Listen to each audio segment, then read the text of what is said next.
বলতেছে কোন কোন কেসে স্পেসিফিক পারফরমেন্স অফ কন্ট্রাক্ট করা যেতে পারে। স্পেসিফিক পারফরমেন্স অফ কন্ট্রাক্ট বলতে বোঝায়, মনে করো জেড আমাদের জয় হচ্ছে বনিয়া আমিনের সাথে চুক্তি করছে যে বনিয়া আমিন ভাই, আপনাকে আমি একটা টাকা দিলাম, আপনি আমাকে ছাগল দেবেন, আপনি আমাকে গরু দেবেন, আপনাকে আমি টাকা দিলাম, আপনাকে আমি আপনি হচ্ছে আমাকে ইয়ে দেবেন, কি বলে, আপনার বাড়িটা দেবেন, অথবা আপনার একটা জমি দেবেন। এই যে জিনিসগুলো, এটাকে বলে কন্ট্রাক্ট। ঠিক আছে, এটা তো খুব স্বাভাবিক কথা। এই কন্ট্রাক্টের স্পেসিফিক পারফরমেন্স বলতে বোঝায় যে তুমি যে জিনিস চাইছিলা ওই জিনিসই চাও, তুমি টাকা চাও না, কম্পেনসেশন চাও না। অনেক সময় কি হয়, ব্রিচ অফ কন্ট্রাক্ট হয়। তুমি চুক্তি করলা, চুক্তি করার পর ওই লোক বলতেছে ভাই আমি দিতে পারবো না, বুঝছো? তো ভাই আমি দিতে পারবো না বললেই হবে না। যখন তুমি তখন কি করতে পারো, কোর্টে যাইতে পারো, কোর্টে গিয়ে বলতে পারো আমাকে স্পেসিফিক পারফরমেন্স অফ কন্ট্রাক্ট করান, আমি যে জিনিস চাইছিলাম ওই জিনিস আমাকে দেন। বুঝছো? এটাকে বলে স্পেসিফিক পারফরমেন্স অফ কন্ট্রাক্ট। এখন স্পেসিফিক পারফরমেন্স অফ কন্ট্রাক্ট কখন কখন দেয়া যায়, কখন কখন দেয়া যায় না, এই জিনিসটা আমাদের দেখতে হবে। সেটার জন্য 12 এবং 21 পড়তে হবে। 12 বলতেছে কখন কখন দেয়া যায়, 4টা সিচুয়েশনে দেয়া যায়। বলতেছে when the act agreed to be done is in the performance wholly or partly of a trust।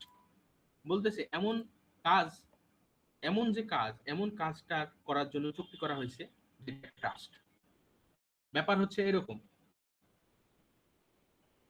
জয় করছে কি, জয় হচ্ছে একটা লোককে বলছে যে তোমাকে আমি একটা বাড়ি জমি দিলাম, এই জমিটা তুমি ইয়ের জন্য ব্যবহার করবা, স্কুল বানানোর জন্য ব্যবহার করবা, তুমি এটা স্কুল বানানোর জন্য ব্যবহার করবা, এবং তুমি কি করবা, এখানে এটার ম্যানেজার হিসেবে দায়িত্ব পালন করবা বা ম্যানেজিং ডিরেক্টর হিসেবে দায়িত্ব পালন করবা। ওই বেটা করছে কি, স্কুল না বানায় মাদ্রাসা বানাইছে। এখন জয় বলতেছে বেটা আমি তো মাদ্রাসা বানাবো কিসের জন্য, আমি তো হিন্দু মানুষ, আমি স্কুল বানাইতে চাইছিলাম, তুই কেন মাদ্রাসা বানাবি?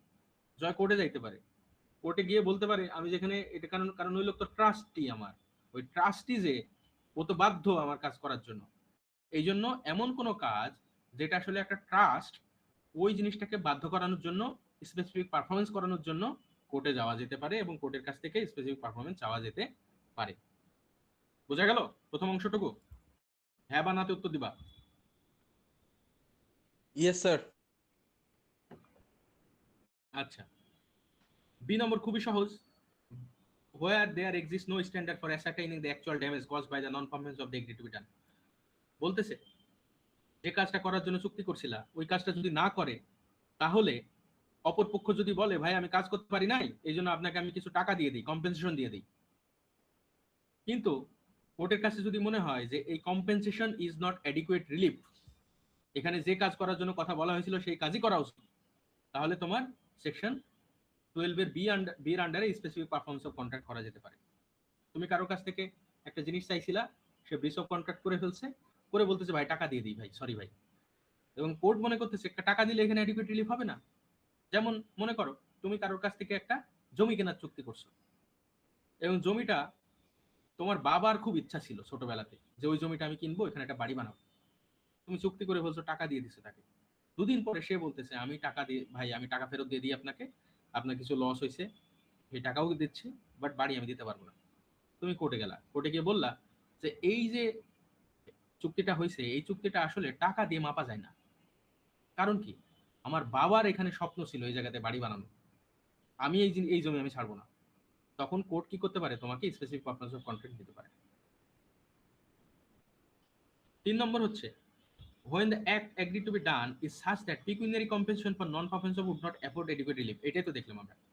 আর বিতে হচ্ছে তোমার যেটা, সেটা হলো যে নির্ধারণ করা যাচ্ছে না যে আসলে কত টাকা এখানে ইয়ে হবে, তোমার কম্পেনসেশন হবে, এটা নির্ধারণ করা যাচ্ছে না। এই যে যেমন মনে করো তুমি কারোর কাছ থেকে চুক্তি করছো একটা রেয়ার একটা ম্যাটেরিয়াল কেনার জন্য, হয় না, অ্যান্টিক প্রপার্টি কেনার জন্য চুক্তি চুক্তি করছো, অ্যান্টিক প্রপার্টি কেনার জন্য চুক্তি করছো, এখন ওই অ্যান্টিক প্রপার্টির ভ্যালু কত সেটা নির্ধারণ করে করা যাচ্ছে না। এমনও তো হতে পারে কোর্টের কাছে ওরকম অ্যাফোর্ডিং সিস্টেম নাই যে আসলে এই জিনিসটার দাম কত, কোর্ট বের করতে পারতেছে না খুঁজে। তখন কোর্ট বলবে কি, ভাই চুক্তি করছে আপনার কাছ থেকে যেটা পাওয়ার জন্য ওইটাই দিয়ে দিন, কারণ এখানে আমার অ্যাডিকুয়েট রিলিফ কত হবে সেটা আমি বেরই করতে পারতেছি না। বুঝলো জয়? স্যার এটা তো তাহলে 11-র সাথে মিল আছে অনেকটা। হ্যাঁ 11-র সাথে সবই মিল আছে, সবই মিল আছে। এই যে দেখো 4টা পয়েন্টেরই 11-র সাথে মিল আছে। 11-12 সেম, অলমোস্ট সেম। 11-তে হচ্ছে তোমার পজিশন ফেরত পাওয়ার জন্য মামলা করবা তুমি, আর 12তে হচ্ছে চুক্তি বাস্তবায়নের জন্য মামলা করবা তুমি। বুঝছো? জি স্যার, বুঝতে পারছি। এবং এইটার সাথে তোমার আরেকটা জিনিসেরও মিল আছে, এগুলো মুখস্থ করতে হয় না, এগুলো সব সিস্টেমে পড়তে হয়। দেখাচ্ছি আমি তোমাদের, দাঁড়াও। এই যে দেখো সেকশন 54, যখন পড়বো আমরা 54 তখন দেখতে পাবা মিল কোথায় আছে। এই যে দেখো, সেম জিনিস, সব সেম কথাবার্তা বলা আছে ইনজাংশনের ক্ষেত্রে। তো হোয়াট এভার, আমরা ফেরত যাই 12তে। 12 বলতেছে যে এই যে এই সিচুয়েশন গুলোর ক্ষেত্রে তোমার কি হবে, স্পেসিফিক পারফরমেন্স অফ কন্ট্রাক্টই দেবে স্পেসিফিক কোড, কারণ এই পারফরম্যান্স অফ সিচুয়েশন কন্ট্রাক্ট গুলোতে। করতে হবে।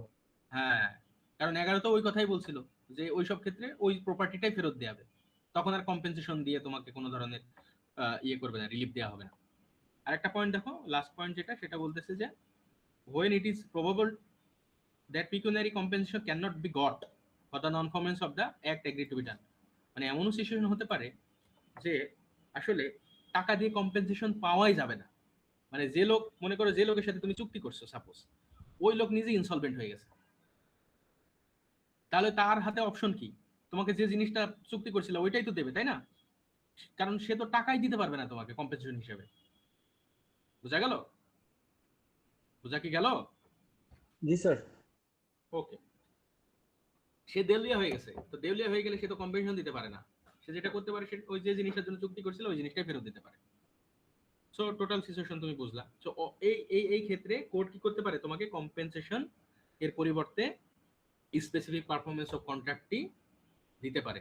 তবে মনে রাখবা এটা কিন্তু মে প্রভিশন, কোর্ট কিন্তু বাধ্য না দেওয়ার জন্য। কোর্ট কি বাধ্য?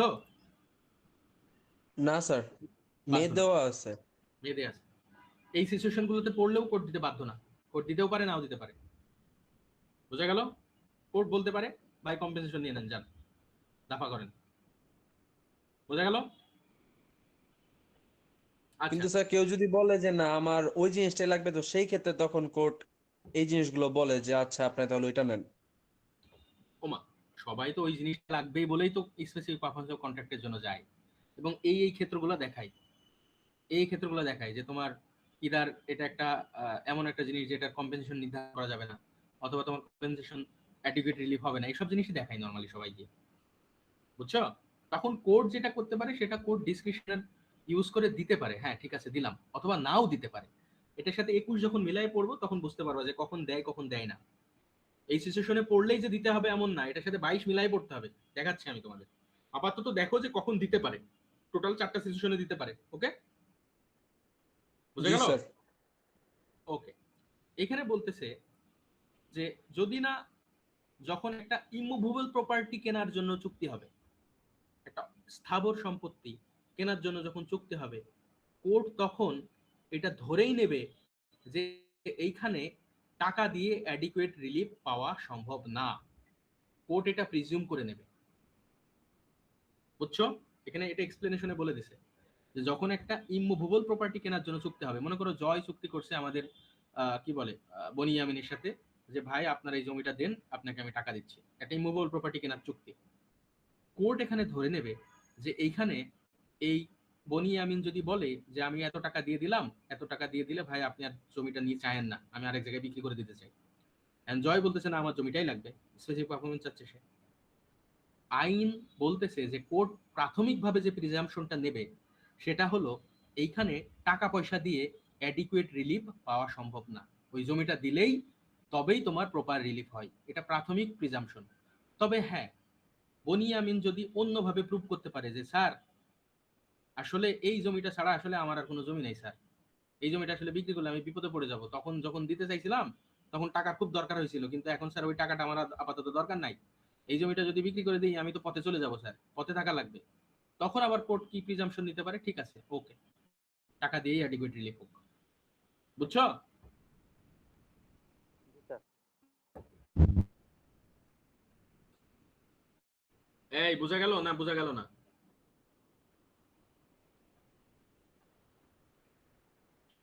কথা বলে না কেউ। Nobody is talking. স্যার বারবার আবার আমি হ্যাঁ বললে বুঝবে স্যার ওরা যে আমি খালি বুঝতেছি। এই বাকিরা কথা বলো নাকি ঘুমাচ্ছ তোমরা?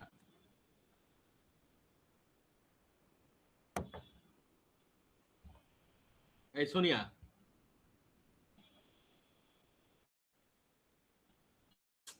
না বলবেন তো রেসপন্স করে না।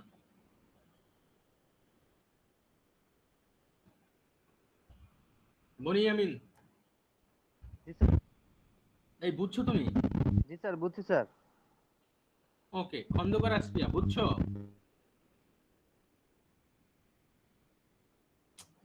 কথা বলো। জি স্যার। মারুফা,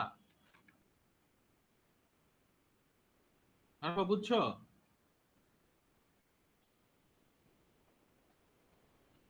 মারুফা বুঝছে কিনা জানি না। সুমায়া, শিমু? জি স্যার, বুঝতে পারছি। ওকে, তাহলে ব্যাপার যেটা দাঁড়ালো সেটা হলো টোটাল 4 সিচুয়েশনে তোমাকে ইয়ে দিতে পারে, মানে specific performance of the contract দিতে পারে। তবে কোর্ট কিছু ক্ষেত্রে একটা প্রিজাম্পশন নিতে পারে, সেটা হলো যখন তোমার ইমুভেবল প্রপার্টি চুক্তি হয় তখন, বা কেনা বেচার চুক্তি হয় তখন কোর্ট এটা ধরেই নেয় প্রাথমিকভাবে যে টাকা দিয়ে এখানে অ্যাডিকুয়েট রিলিফ দেওয়া সম্ভব না, এখানে ওই জিনিসটা দিলেই তবেই তোমার প্রপার রিলিফটা আসবে। এটা প্রাথমিক প্রিজাম্পশন হতে পারে। তবে হ্যাঁ, এটা অন্যভাবে তোমার এটা রিভার্ট করা যেতে পারে, এই প্রিজাম্পশনটাকে সরাইতে পারে। যাই হোক, আমি তোমাদের আরেকটা লিংক দিচ্ছি, তোমরা জয়েন করবা। Okay? Okay sir. Okay sir.